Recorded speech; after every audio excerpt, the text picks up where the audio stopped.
बिस्मिल्लाहिर्रहमानिर्रहीम। अस्सलाम वालेकुम। असातिज़ा किराम के लिए नहायत आला तहरीर। पढ़ाएगा वही जिसे पढ़ाना आता है। हर काबिल शख्स काबिल उस्ताद नहीं बन सकता।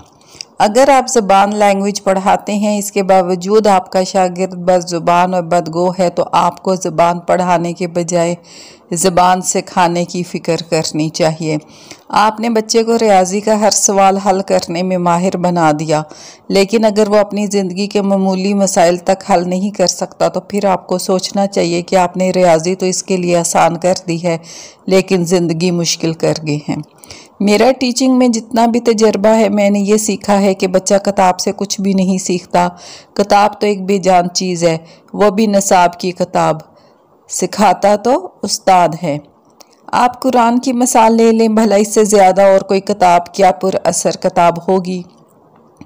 आप बच्चे को जो कुछ सिखाना चाहते हैं वो बनकर दिखा दें, बच्चा खुद सब कुछ सीख लेगा।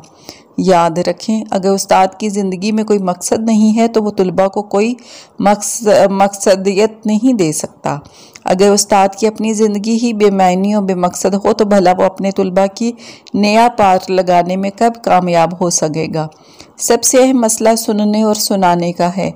असातिज़ा के अंदर सुनाने की लगन होती है, वो खरी खरी भी सुनाते हैं और बाज़ दफ़ा इतना सुनाते हैं कि भरी क्लास में बच्चे की इज़्ज़त नफ्स तक मजरू हो जाए, लेकिन सुनने की तड़प और जुस्तजू इनमें नहीं होती, बल्कि वो बच्चों की सुनते भी सुनाने के लिए ही हैं। जो असातिज़ा बच्चों को समझने के लिए सुनते हैं, कानों से नहीं बल्कि दिल के कानों से सुनते हैं, और वो बच्चों के दिल में उतर जाते हैं।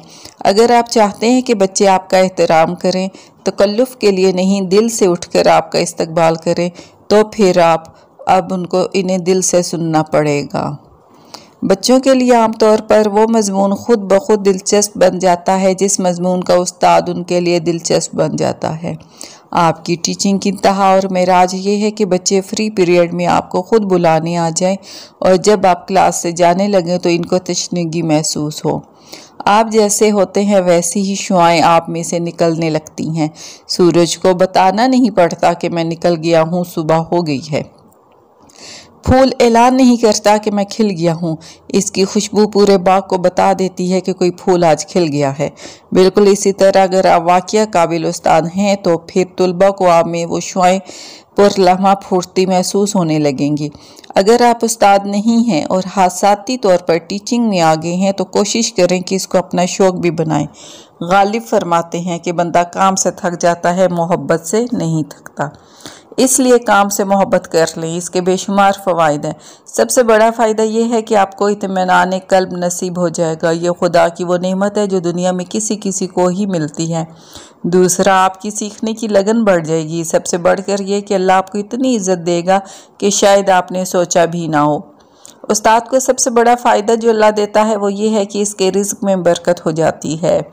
आप उस्ताद हैं तो फिर लोगों के दिल और खुदा की रज़ा दोनों आपकी मुंतज़िर हैं। ओके, टेक केयर ऑल, अल्लाह हाफिज़।